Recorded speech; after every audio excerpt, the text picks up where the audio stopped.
la Terre. Après 3,5 milliards d'années d'évolution, toute forme de vie est sur le point de disparaître. Notre dernière espèce... Ok, arrêtons-nous là. Nombreux sont les films catastrophes où la Terre risque l'extinction à cause d'un astéroïde qui se dirige droit vers nous. Mais qu'en est-il vraiment ? Sommes-nous réellement sous cette menace et quels seraient les dégâts en cas de collision ? L'Univers Express saison 2, ça commence maintenant.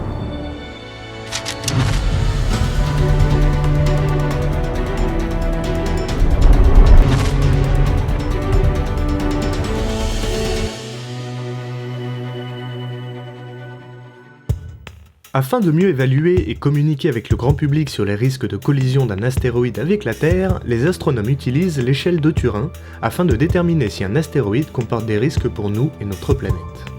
Cette échelle tient compte de plusieurs paramètres. Tout d'abord sa taille.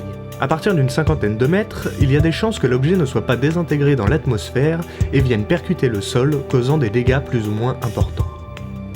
Un autre paramètre très important afin de déterminer si un objet est dangereux est son énergie cinétique.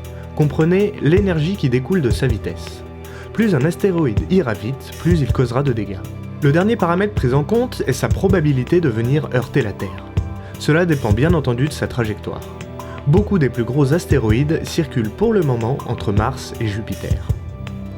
En combinant ces trois paramètres, les astronomes obtiennent une valeur comprise entre 0, lorsqu'il n'y a presque aucun risque, et 10, indiquant que la collision est certaine et qu'elle fera de très importants dégâts.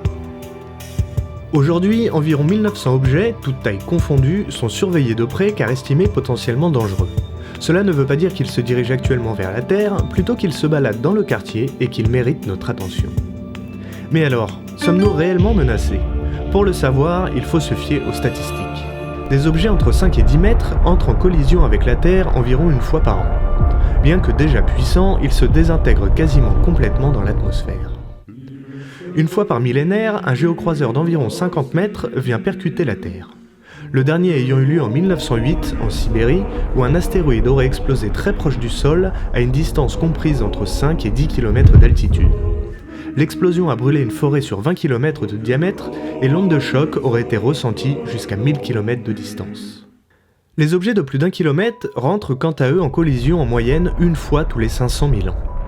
Pour rappel, la météorite qui aurait mis fin au règne des dinosaures aurait eu une taille comprise entre 10 et 15 km. De tels événements sont bien entendu extrêmement rares. Mais admettons maintenant qu'un astéroïde se dirige droit vers nous plutôt que prévu.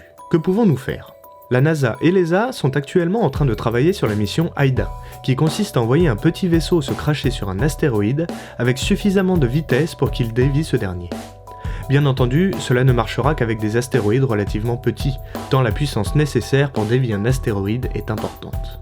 Vous l'aurez compris, si le risque zéro n'existe pas, il y a tout de même peu de chances que l'on assiste dans les décennies à venir à l'extinction de la planète due à une météorite. Mais après tout, les statistiques sont faites pour être contredites. N'hésite pas à laisser un pouce bleu si la vidéo t'a plu et à t'abonner à la chaîne.